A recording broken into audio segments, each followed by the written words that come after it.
नमस्कार मैत्रिणींनो, स्वयंपाकघरमध्ये तुम्हा सर्वांचं स्वागत आहे। तर आज मी बनवणार आहे शेंगा बटाट्याची रस्सा भाजी। तर चला रेसिपीला सुरुवात करूया। तर हे बघा, शेंगा बटाट्या रस्स्यासाठी लागणारं 3 शेंगा आहेत, त्या मी कापून घेतल्या आहेत। शेंगा बघा, ह्या अशा जराशा अर्ध्या अर्ध्या सोलून घ्यायच्या, म्हणजे आत शिजतात।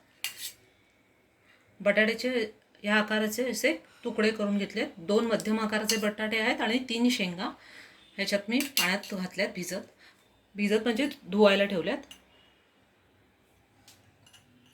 5 ते 6 चमचे तेल लागेल आणि आपल्याला कांदा खोबऱ्याचं वाटण करायचंय, म्हणून मी हा कांदा बघा असा उभा उभा चिरून घेतला आहे। 4-5 कढीपत्त्याची पानं, त्याच्यात खोबरं, 1 वाटी खोबरं घेतलंय, एक मध्यम आकाराचा कांदा घेतलाय एवढ्या वाटी खोबऱ्याला।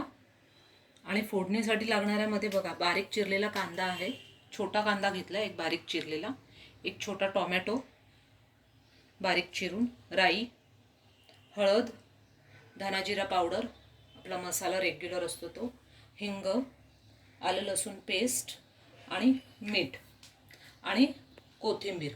ह्यातली अर्धी कोथिंबीर आपण जे कांदा खोबऱ्याचं वाटण करू ना त्याच्यात पण वापरू आणि मग अर्धी राहिलेली आपण वरतून वापरू। तर ही बघा कढई तापली आहे, आता आपण कांदा खोबऱ्याचं वाटण पहिलं करून घेऊ। कांदा खोबऱ्याच्या वाटणाला जास्त तेल वापरायची गरज नाहीये।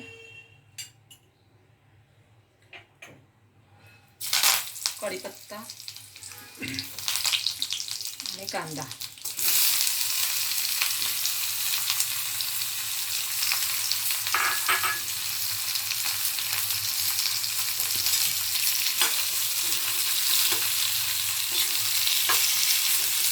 कांदा चांगला आपण ब्राऊन होईपर्यंत खरपूस भाजून घेऊया। बारीक गॅसवरच भाजा, मोठा गॅस एकदम करू नका, नाही तर करपे। खरपूस चांगला होईपर्यंत भाजायचा आहे कांदा। हे बघा, कांदा चांगला आपला ब्राऊन झाला आहे परतून। आता आपण त्याच्यात खोबरं ॲड करू आणि बारीक गॅसवर खोबरं चांगलं परतून घेऊया, पूर्ण ब्राऊन करून घेऊया खोबरं पण। तर हे बघा, आपला कांदा खोबरं चांगलं खरपूस भाजून झालं आहे। तर आता मी गॅस बंद करते आणि हे थंड व्हायला आपण बाजूला ठेवून देऊया, तोपर्यंत आपण फोडणी करून घेऊया। तर हे बघा, आता कढई तापली आहे,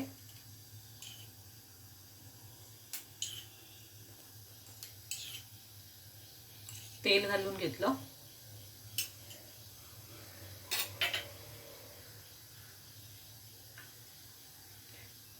तेल चांगलं तडतडलं की त्याच्यात घाला राई, गॅस बारीक केला, हिंग आणि कांदा चांगला गुलाबी होईपर्यंत परतून घेऊया। हे बघा, कांदा गुलाबी झाला, आता त्याच्यात आपण आलं लसूण पेस्ट ॲड करूया। 2 मिनिट आलं लसूण पेस्ट परतून घेऊया, म्हणजे त्याचा कच्चेपणा निघून जाईल। आलं लसूण पेस्ट झाली भाजून, लगेच टोमॅटो घालून घ्या आणि टोमॅटो जरा मऊ होईपर्यंत परतूया। टोमॅटो ॲड केल्यावर त्यात मीठ ॲड करा, म्हणजे टोमॅटो चांगला मऊ होईल।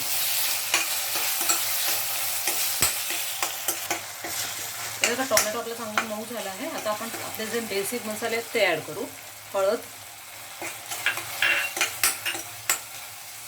धना जिरा पावडर,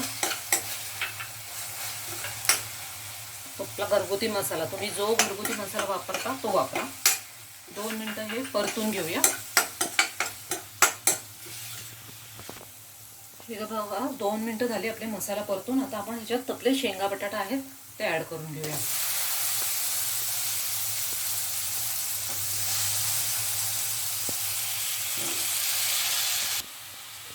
तर जरा 2 ते 3 मिनिटांसाठी हे मसाल्यात आणि तेलात चांगलं कोट होईल आपले शेंगा बटाटा, एवढं परतून घेऊया।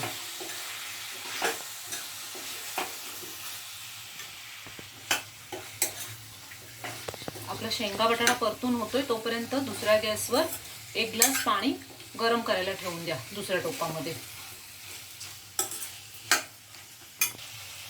हे बघा आपलं पाणी चांगलं गरम झालं आहे, उकळलं आहे. ते आता गरम पाणी ह्याच्यात घाला, थंड पाणी घालू नका, नाही तर मग भाजीची चव सगळी जाईल.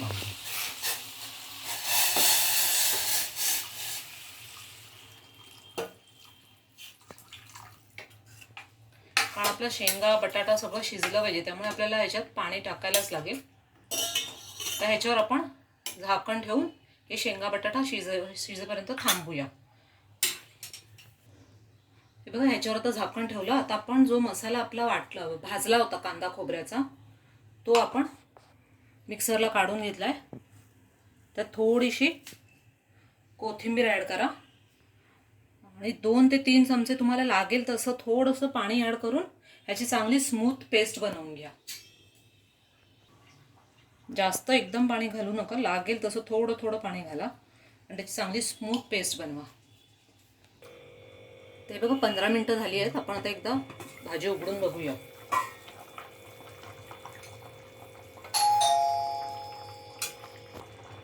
तर आपण बटाटा शिजला आहे का बघूया. हे बघा बटाटा व्यवस्थित शिजला आहे. म्हणजे आपली झाली आहे भाजी, शिजली आहे. हे बघा हे आपलं वाटप ते आता ह्याच्यात ॲड करूया.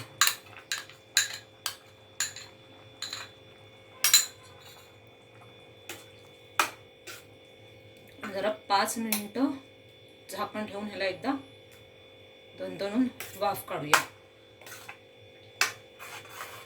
आता पाणी आम्हाला एवढं बरं आहे, ही लपतपीत भाजी अशी. तुम्हाला हवं अजून पातळ हवं तर तुम्ही अजून पातळ करू शकता, पण भाजी चपाती बरोबर खायला ही एवढी भाजी बरोबर वाटते.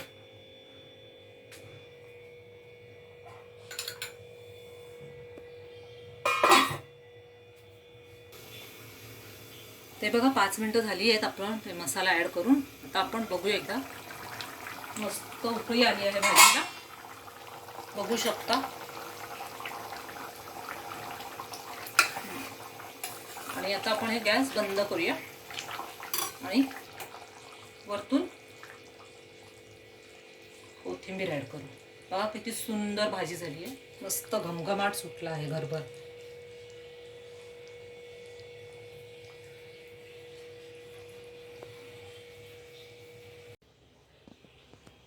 तर ही बघा मैत्रिणींनो, आपली शेंग बटाटा रस्सा भाजी तयार झाली आहे.